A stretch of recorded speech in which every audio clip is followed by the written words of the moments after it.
Welcome to my channel. एक खूबसूरत पहाड़ी गांव में अहमद नामी एक 10 साला लड़का अपने वालिदीन के साथ रहता था।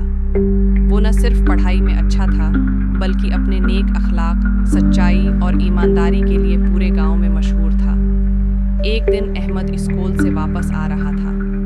अचानक उसकी नज़र एक झाड़ी के पास पड़े हुए काले रंग के चमड़े के परस पर पड़ी।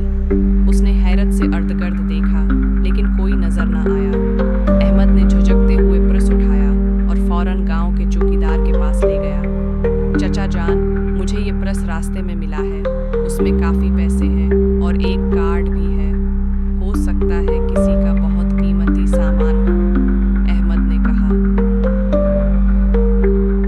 चौकीदार ने अहमद को प्यार से देखा और कहा, बेटा, तुमने बहुत बड़ी बात की है। आजकल ऐसे बच्चे कम ही मिलते हैं। कुछ देर बाद एक कमज़ोर और परेशान हाल बूढ़ा शख्स थाने के बाहर आया, जिसकी आंखों में आंसू थे।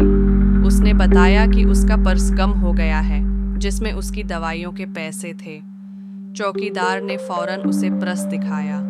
बूढ़े शख्स ने जैसे ही पर्स देखा, खुशी से उसकी आंखों में आंसू छलक पड़े।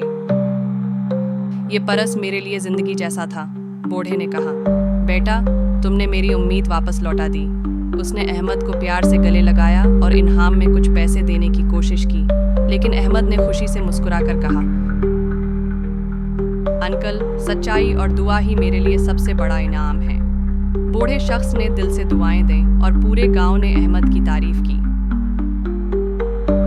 सबक: ईमानदारी कभी ज़ाया नहीं जाती। सच्चाई और नेकी हमेशा इंसान को इज्जत, खुशी और सुकून देती हैं। Thanks for watching the video. Please subscribe the channel.